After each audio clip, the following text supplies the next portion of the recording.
Hello, welcome everyone.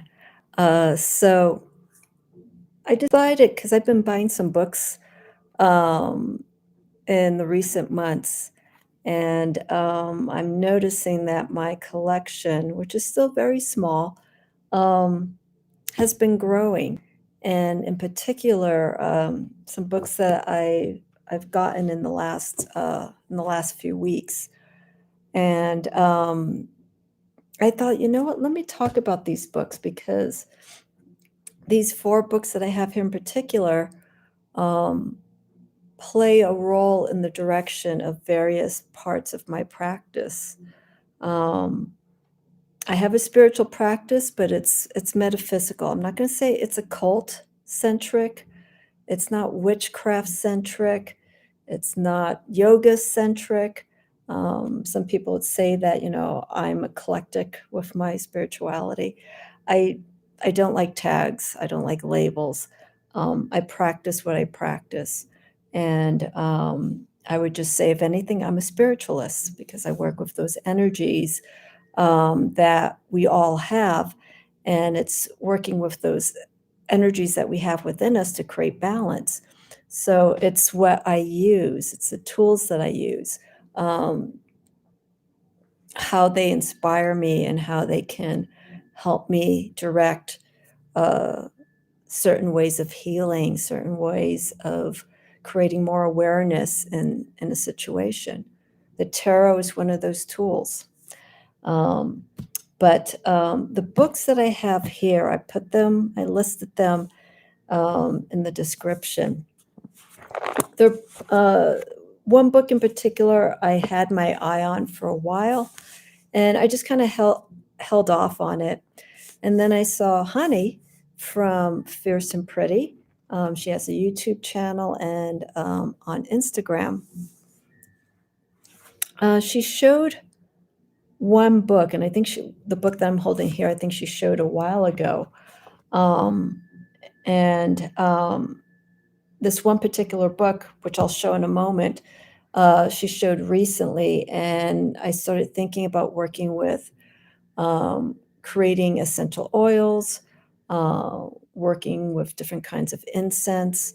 And I know, I shouldn't say everybody, but there is quite a few people who are very versed specifically in working with those tools when it comes to um, invoking energies for healing, for self empowerment, to draw things, to banish things.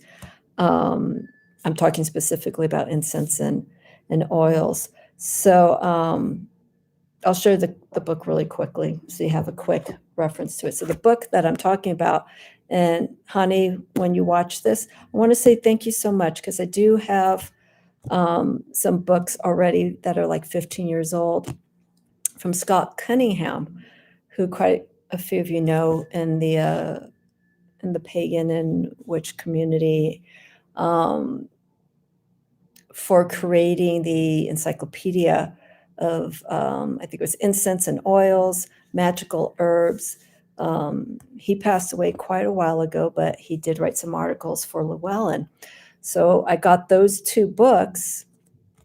And Scott Cunningham has quite a few books relating to the Wiccan practice and magic, so on and so forth. But those 2 books regarding incense and oils, I bought, like I said, over 15 years ago. And it was at a time that I was exploring all these different kinds of herbs and oils. And there's a place that I would go to get oils and just kind of work with them. So those 2 books have always been my staple books, the Cunningham books. And then when Hanni was doing a review of some of the books that she got recently, she showed this book, Master Book of Herbalism by Paul. I will take a stab at the name, Beyerl, I would guess, Beyerl. And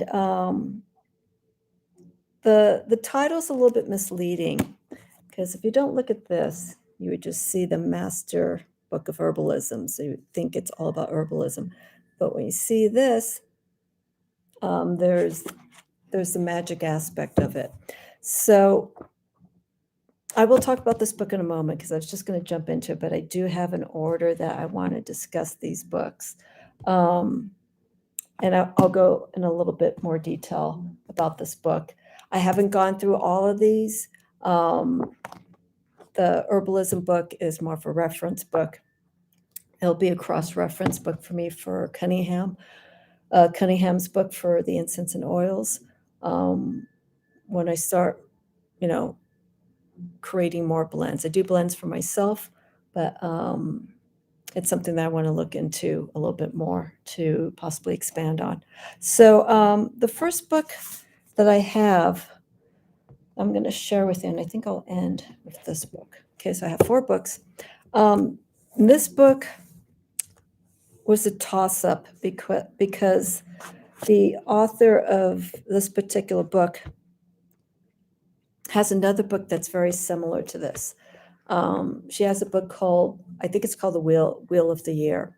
And she focuses on the energy, her and her husband focus on the energies of the Sabbats. But the way that the Wheel of the Year book that it's by Campanelli, Pauline and Dan, her husband Dan, illustrated the pictures that are in the book. The Wheel of the Year I don't know. You can always go through Amazon or go through Goodreads, and you could get a little bit of insight about the book, look at some of the pages. And I thought, hey, the Wheel of the Year, that's going to be the book that I'm going to get. But I also saw Ancient Ways, and I was looking at the reviews, and people were almost 50-50, but people were leaning more towards the Ancient Ways. And this is the book that I decided to get. So it's Reclaiming Pagan Traditions. And this is, it says here, it's 6th edition, first revised edition, 6th printing 2020. So this book goes back quite a while. And the beauty of this book, and I do have another book, but it's the other book that talks about the Sabbats, the Wheel of the Year, is a little bit short. It goes more into the European folklore, some of the traditions that were used during all the Sabbats. But here, it does the same thing, but it actually spends a hefty amount of information about each of the Sabbats. So the Sabbats are, I'm not going to say holidays, but they're high points during the season, during the Wheel of the Year, for those who are pagan, those who are Wiccan, those who practice witchcraft or follow the Wheel of the Year, the seasonal changes. The Sabbats make reference to these seasonal changes, and they're in between, we call them the lesser Sabbats, that come in between the major Sabbats. So for instance, a lesser Sabbat would actually be Samhain. And then the major Sabbats will be like the winter solstice, equinoxes, like the autumn equinox. Those are the major Sabbats. The lesser Sabbats are the ones that happen in between, like Samhain, Yule, which is coming up, Imbal, Beltane, Litha, so on and so forth. So with this book here, they go through all the 8 Sabbats, and they talk about the history and seasonally some of the rituals that are done, some of the practices that are done. So this book I like because it goes a little bit more comprehensive than my other book that I have. And it's not that thick. And I'm a person that likes a light read. So this is a light read for me. It's a reference book. I could go through all the seasons. And I already have it tabbed for Yule to get ready for my YouTube Yule discussion, which will be taking place in 2 weeks. I haven't set a date yet, but I will be doing, I do an episode for every Sabbath. So I have one in plan for Yule. So it's going to be either 1 or 2 days before the actual winter solstice Yule Sabbath. So yes, this book I enjoy. It goes into the seasons, the tools that are used, the meanings behind it. I don't want to spend a whole bunch of time into it. The Samhain chapter was wonderful. I'll show you an example of the illustration. The book is very traditional, and I feel as people come across my content, I'm very much a traditionalist with my decks, from imagery to books that I use, to practices that I use. I go back to the old ways, and that's more or less where I came from with my practice. I was reading books that had the perspective of the 70s and 80s when I started exploring the metaphysical side of my spirituality. And I've mentioned this before. A lot of the artists now, authors, modern authors, they're writing books. There's some wonderful books that are out there, but for the most part, it's stuff that I've already heard. And so I rather go back and go back to the source of where this information's coming from, and learn from that perspective. I'm not saying that I'm being closed-minded to the modern perspective of spirituality, but my point of view of my practice is very much rooted into the old ways. And so I feel by picking up a book that may have been just released in the last 1 or 2 years, and reading their perspective, which is wonderful because it's placed in a contemporary state for now. These books, when they were created, they were contemporary at the time. And so I like to go back and read these perspectives. The thing that is common with all these older books, these traditional books, and I'm saying older books are books that came out like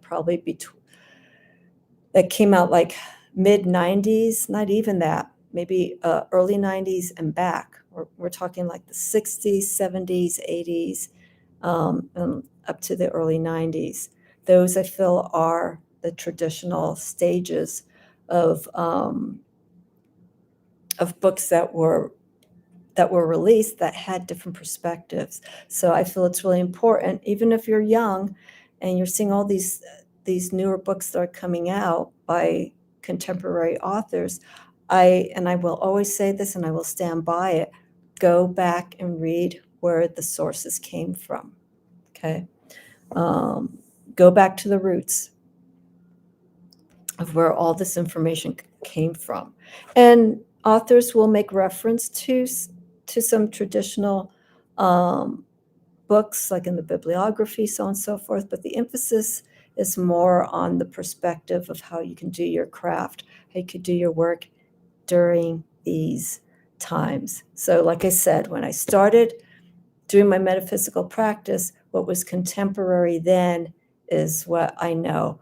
And now, since I'm older, the modern ways, I understand it, but it's something that I've already known because I already did that.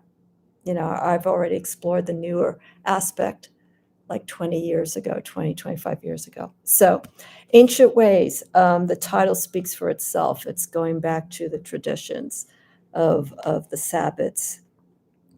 So it's a simple book, like I said. It's a light read. I've mentioned, I think a few times, I don't like thick books. And this is a segue into this next book that I didn't think was going to be so thick, but I honor the author of this deck because she takes a journalistic perspective on pagans, people who are Wiccans, people who worship gods and goddesses. And I'm basically reading off a little bit of the information from the title of this book. It's Drawing Down the Moon by Margot, Adler. I got a used copy of this, and I like it. I like it used. It puts that energy into it. And this is not a light read. This is very thick. And when I got this book, the book is probably, before it gets to the appendix or even the epilogue, it's 456 pages. Okay, so this is all the content. All this here is the appendix, the bibliography, epilogue, the ending thoughts of this book. And this is a journalistic perspective. Margot Adler did research and studied and spent time with various worshipers, various people who practiced moon worshiping, druids, witches, all of these, so she can really get into the understanding back then, okay, because this book came out originally in 1979, so it's quite old. But to get an understanding of, at that time, a surgence of people practicing the craft with nature, connecting to the moon, connecting to the sun energy. And it's wonderful. It'd be nice if there was a documentary done about this. I know there's been a few videos talking to Margot Adler about this, but I have to see if there's a documentary about this. This would be nice. So this is the book. Not a light read at all. I have not gone through it. I have not gone through this book yet. This is a book that I could pick up, leave it on the side of my bed, or leave it here on my reading table, and it's a read. It's nonfiction. It's not a reference book, because a lot of books that I tend to work with are reference books. I have a funny relationship when it comes to fiction or nonfiction books like this, especially when they're so thick. It pulls me away from where I want to really spend my time with. And I get it. That's the whole aspect of a book, especially if it's a fiction book. You want to, the form of escapism, getting away from, everyday life and, reading something like Harry Potter, something that you can be a little bit more light and playful with your mind. But here, this is, I'm going to show you some pictures in this book. When I look at this, I start thinking, wow, this could have been my parents. This could have been, your aunt or uncle back then, depending on what generation that you're in. Very 70s influenced. So she talks here about magic and ritual. I want to see what else is here. Like I said, I have not gone through this book yet. Here is an example of a ritual taking place. It says here it's the Consecrating of Salt by Elsbeth, who's a Wiccan priestess.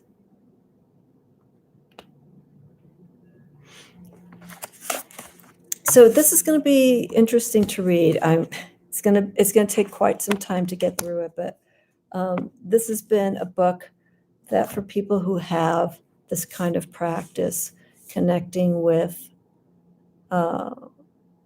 Mother Nature, holding respect to gods and goddesses, having a craft practice. This is a book that I feel anyone of any age should have, because it really goes from a journalistic perspective from Margot it goes from a place where you have this outsider, journalist, a reporter, who is just doing some understanding and researching and trying to get to the facts of how these different groups, I'm not going to say cults, but how these different groups of people do their practice at this time. And it'd be nice to have a follow-up for this, like drawing down the moon in the 21st century to see how that has shaped. And interesting enough, I have a feeling there's not going to be that much of a difference. The only difference that will probably happen if this was an updated version for the 21st century is just the style, the dress, the attitude. I feel there's a very prominent attitude that comes with people who do craft work, which is wonderful, but we also have to be careful how much of that attitude. We can't use a lot of pride and discuss your practice in an exploitive way, like showing it off, where I think a lot of people who have a serious practice, they may be feeling that's the direction that pagans, like it's an exploitation. It's like you're showing this off because, you read this book or you do that. You have to really show your clear intention and devotion and dedication to your practice. That's what makes you a stronger person, sense of self-credibility, honesty when you're doing this, but not to just play because it's the latest thing and it's cool or whatnot, So that's where I think the attitude is different. I think the attitude back then with witchcraft and paganism coming out to the forefront was more to make a voice to be accepted, and also to show that there's a change going on, the outlook of how people do their practice. So anyhow, those are my side thoughts regarding the different generations from the 70s to where we are now in the 21st century. Similar, but there's a difference. There's the attitude that comes in, and we have to decipher, what's trendy and what's serious. I honestly feel a majority of people who do these practices, any form of divinatory practice, I think a good part of them will probably just drop out and they'll move on to something else, or it won't be as much of a focus for them. So it's like anyone who has a religion, ones that are just hardcore devoted, they do their practice, they go through all the steps. Those are the ones that are the ones to hold great respect for, because it's making a change, but also we got to watch if it becomes too exploitive. Okay, so I'm trying to think. Let's do this one. Okay, so let's do Paul's book, Master Book of Herbalism. Okay, and I like it. It's clean. A lot of the books that are out there that deal with the metaphysical, they're all dark. They tend to be black, not so colorful. There we go. And that's not a problem. But when I saw this book, I mean, it's herbalism. It doesn't have to be, black or anything. Purple, silver. I was actually the first thing that came to me. I was like, God, this is a clicking book. I don't know if there's a hardbound book or a hardbound version of this book. But this is going to be my extension of Cunningham's books. So it has everything. Oh, wow. From cayenne, horsetails. So it talks very briefly because there's just so many different herbs. Some are not in this book that are in Cunningham's book. So don't be disappointed if you get this book and think, why isn't this herb in here? Or why is it this? Also, gemstones are in here. Why is this gem reference not in here? Mountain grape. There's going to be some stuff I even haven't heard of before. Wormwood, we know. It's a very potent herb. It's for banishing.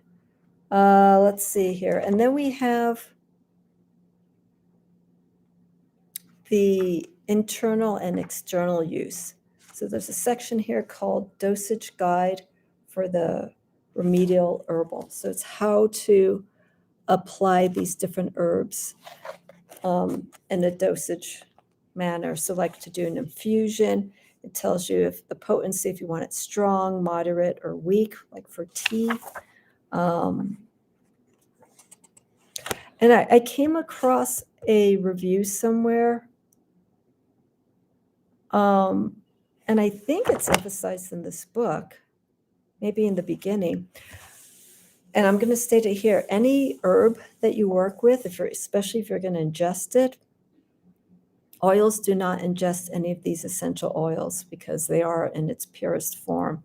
Even when it's cut, even if there's coconut, apricot oil, don't drink it, okay?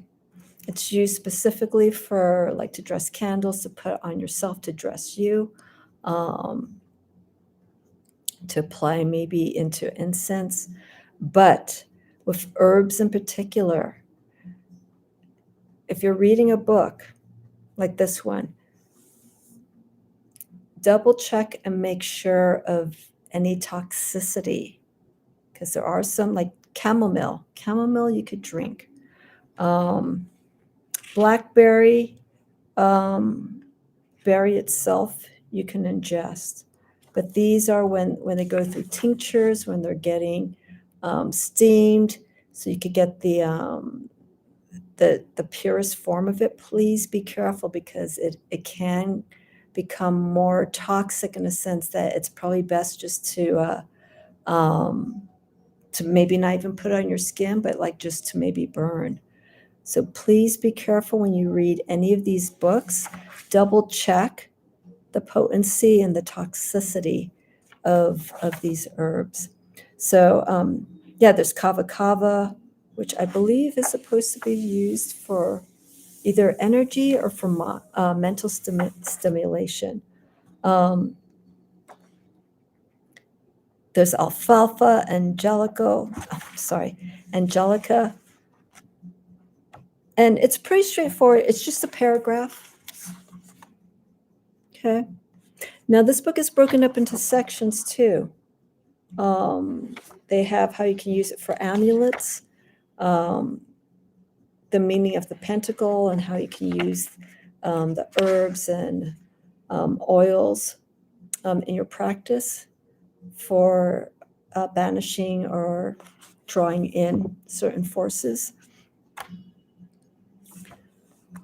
Very good. They have closing the rituals. So if you are opening your circle and calling in the 4 quarters, don't forget to, it's like opening the door and going out for the day. Don't forget to close it, because you come home and you may have some entity sitting on your couch that you don't want to have. It has ambergris, carnelian. So these are some of the gemstones. I'm not going to go through the entire book, but the one thing that really additionally excited me about this book is that it does make reference to the tarot. I'm trying to find here. Oh, here we go. It's just a few pages of how to work with the herbs in relation to the tarot and the major and minor arcana. This is wonderful. This is wonderful. Okay. I don't know how well you can see it, but we have here the magician for Mercury is associated with gold, fenugreek, whorehound, wheel of fortune, which is Jupiter, whorehound again, death, Scorpio, basil, lapis lazuli, devil, Capricorn, asphodita, and diamond. Wow.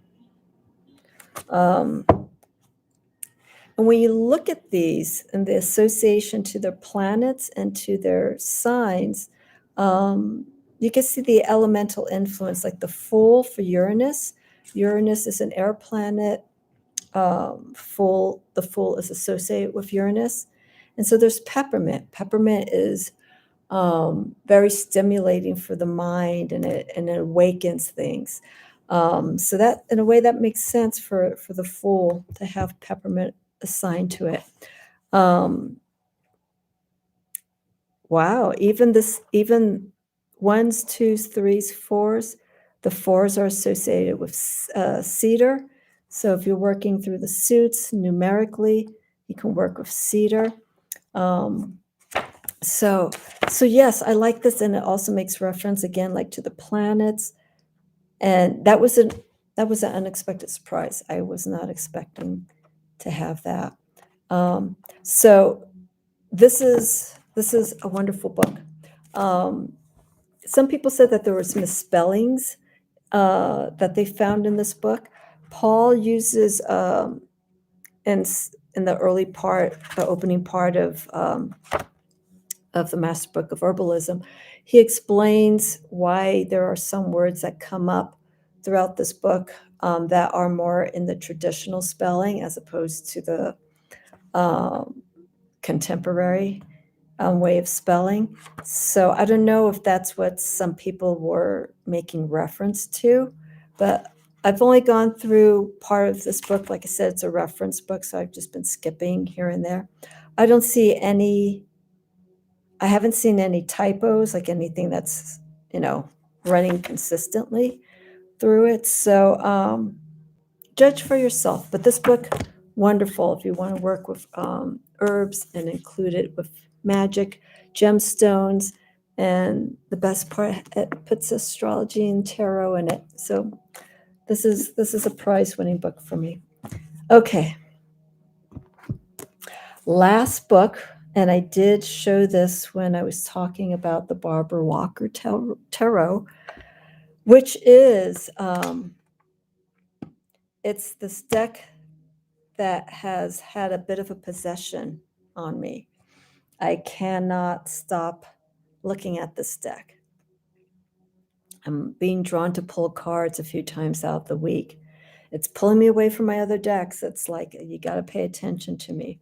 So the book that I'm reading in association to the BW Tarot is Barbara Walker's The Secrets of the Tarot, Origins, History, and Symbolism. So she does make reference. I think I made mention of this in the video.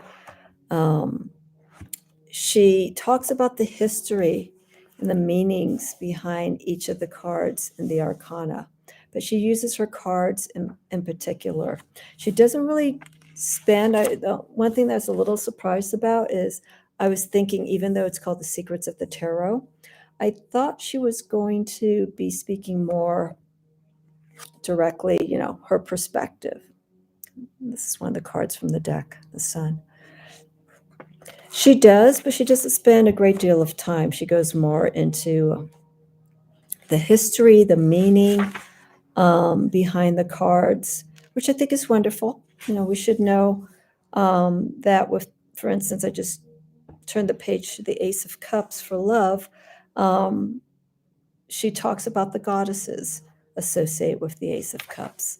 I'll read here. It says, Christians also claim the goddess's fish sign was invented by the early church to symbolize Christ. Remember the little fish that we see sometimes on people's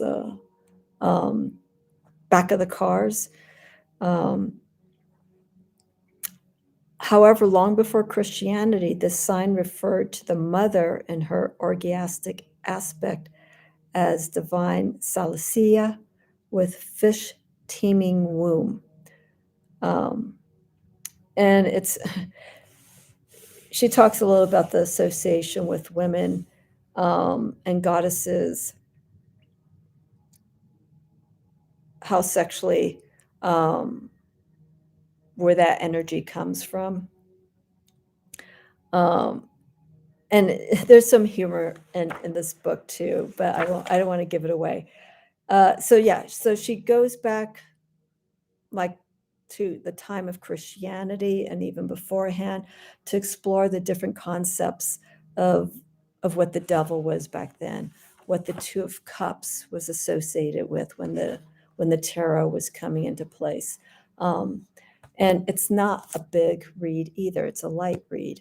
So I like books like this where they get to the point. It's very brief.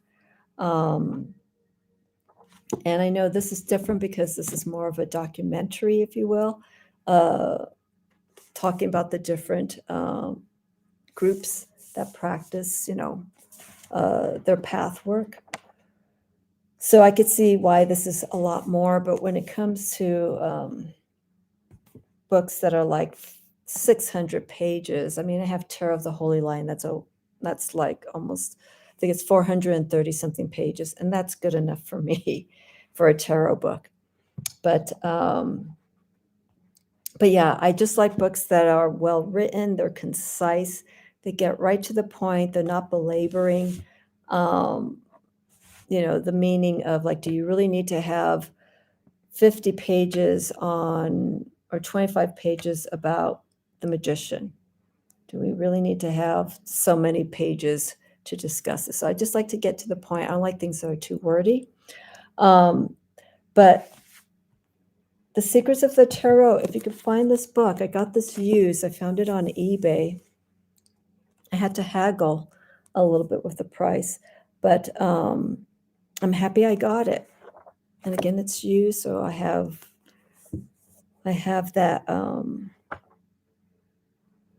I have like this wise traditional feel into this because this book has been used, and it looks like it could have been maybe one of the original releases. She also talks in the book about the Yoni Yantra.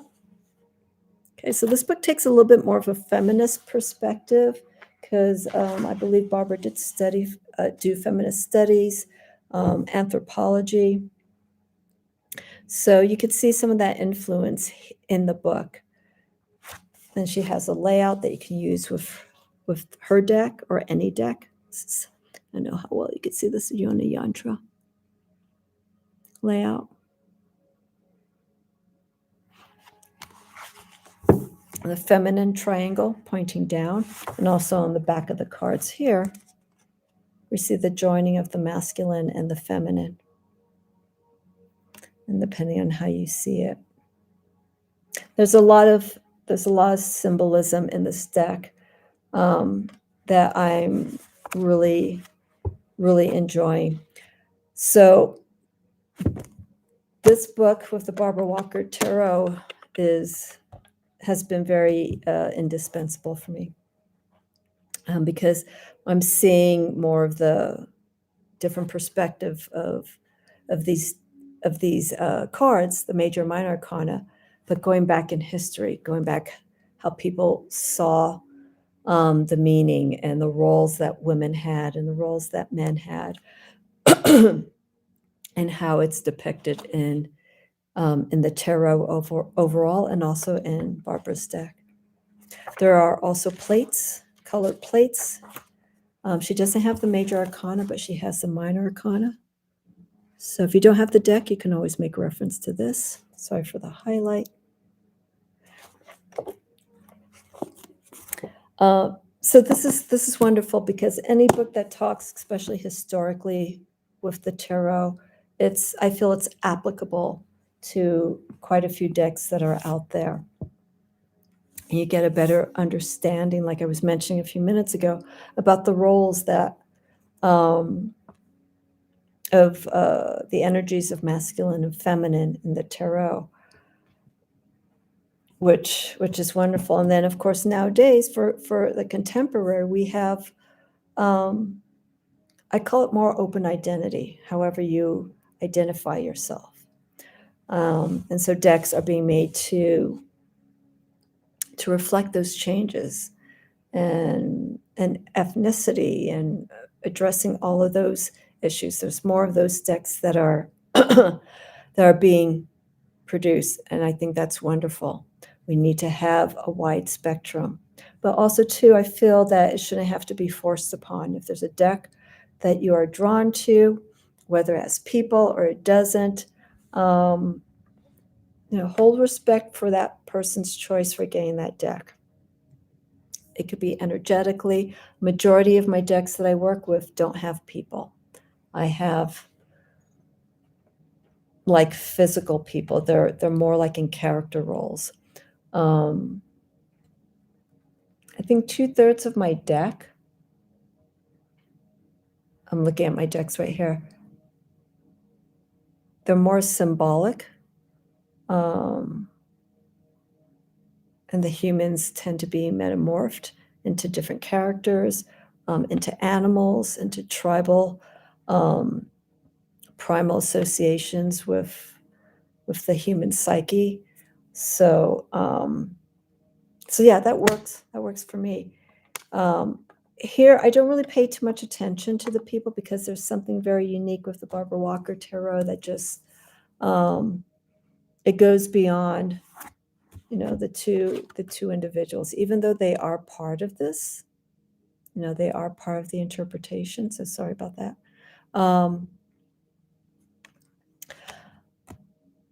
I see these more as symbols, the way that these images are portrayed in her deck. Okay, so that's The Secrets of the Tarot by Barbara Walker. A wonderful companion if you could find the book. And if you have the BW Tarot, I think it'd be wonderful for you to have it so you can read more about the traditional and the historic influences of the tarot, and also how Barbara relates it to her own deck.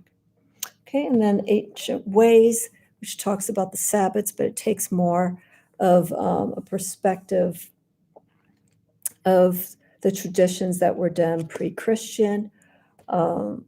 Yule, which is coming up, as I mentioned, and Christmas. All of this has roots in pagan, pre-Christian. So, and I believe in Ancient Ways, and in one other book that I have, it clearly talks how Christianity twisted some of the beautiful representations that people who are practicing worshiping of gods and goddesses and following the seasons, and they kind of twisted it around. I'm not going to go into it, and claimed it to be, their holiday. Yule and Christmas can be celebrated, and I think for the most part is celebrated by a lot of different groups. People who are witches, people who are pagans, Christians, of course, Catholics, so on and so forth. But the name is different. Yule, I believe, was actually not. I think it was supposed to be on Christmas Day, and then they found out because of the calendars that Yule was actually, Christmas is actually a few days before the 25th. I have to look more into that. But the date of the 25th, I think, was actually when Yule was assigned. And then I believe when Christians came in, they changed the date.